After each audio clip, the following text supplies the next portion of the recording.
india.com। तो इस समय देश ही नहीं बल्कि दुनिया भर में कोरोना के केसेस के मामलों में एक बार फिर से बढ़ोतरी देखने को मिल रही है। जी हाँ, इसी के चलते और खास क्रिसमस और न्यू ईयर के चलते कई सारे राज्यों ने जो है वो कोविड की गाइडलाइंस भी निकाल दी है। वहीं इसी बीच प्रधानमंत्री नरेंद्र मोदी ने 25 दिसंबर यानी क्रिसमस के दिन एक खास ऐलान किया।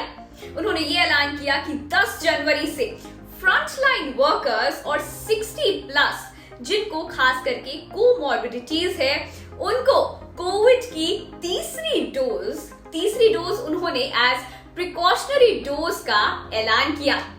तो अब आपके मन में इसके चलते कई सारे सवाल चल रहे होंगे कि कैसे ये प्रिकॉशनरी डोज जो है आप लगवा सकते हैं, कितना टाइम गैप होना चाहिए और कौन सी वैक्सीन जो है वो एज प्रिकॉशनरी डोज लगेगी और कैसे आप इसका सर्टिफिकेट डाउनलोड कर सकते हैं। तो इससे जुड़ी सारी डिटेल्स में हम आपको जानकारी जो है इस वीडियो में बताएंगे। तो आइए एक नजर डालते हैं। तो सबसे पहला सवाल कि कब से दी जाएगी कोरोना महामारी की प्रिकॉशनरी डोज। तो हम आपको बता दें कि कोरोना महामारी की प्रिकॉशनरी वैक्सीनेशन डोज जो है वो 10 जनवरी से शुरू की जाएगी। तो आप कौन है इस डोज के लिए एलिजिबल? तो आपको बता दें कि फ्रंटलाइन वर्कर्स और सीनियर सिटीजन्स जो कि 60 प्लस हैं और जिनको कोमॉर्बिडिटीज है वो होंगे इस प्रिकॉशनरी डोज के लिए एलिजिबल। तो आइए अब हम आपको बताते हैं कि ये प्रिकॉशनरी डोज क्यों अहम है। तो सबसे पहले आपका ये जानना जरूरी है कि इंडिया ही नहीं बल्कि और कंट्रीज ने भी प्रिकॉशनरी या फिर बूस्टर डोज का ऐलान अपने देशों में कर दिया है। तो इस बूस्टर डोज का सबसे अहम काम है आपकी इम्यूनिटी को और बढ़ाना। जी हाँ, तो आइए सबसे पहले जानते हैं कि जो कि 60 और प्लस हैं और खास तौर पर जिनको कोमॉर्बिडिटीज है उनको कोरोना वायरस का ये प्रिकॉशनरी डोज कैसे लगेगा। तो सबसे पहली चीज जिसकी आपको जरूरत होगी इस प्रिकॉशनरी डोज के लिए वो है कोमॉर्बिडिटी सर्टिफिकेट। जी हाँ, वही दूसरी अहम बात ये है कि गवर्नमेंट जो है वही पुरानी कोमॉर्बिडिटी लिस्ट को फॉलो करेगी जो उसने पहले वैक्सीनेशन ड्राइव्स में इस्तेमाल करी थी। वही तीसरी और सबसे अहम बात ये है जिसको प्रधानमंत्री नरेंद्र मोदी ने भी अपनी स्पीच के दौरान स्पष्ट किया था कि प्रिकॉशनरी डोज पाने के लिए किसी सीनियर डॉक्टर से आपको कंसल्ट करना होगा। तो क्या आप प्रिकॉशनरी डोज के लिए एलिजिबल हैं? लेकिन आपको एक बात का खास ध्यान रखना होगा। जी हाँ, वो है कि आपको कितना गैप अपनी सेकेंड डोज और इस प्रिकॉशनरी डोज के बीच में रखना होगा। तो आइए जानते हैं।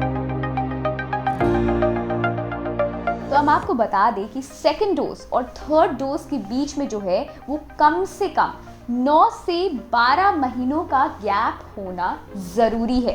तो अगर आपने हाल फिलहाल में ही अपनी सेकेंड डोज लगवाई है तो आप उस डेट से आप कम से कम 9 महीने और मैक्सिमम 12 मंथ्स को काउंट करके अपनी बूस्टर डोज यानी कि प्रिकॉशनरी डोज के लिए आप एलिजिबल होंगे।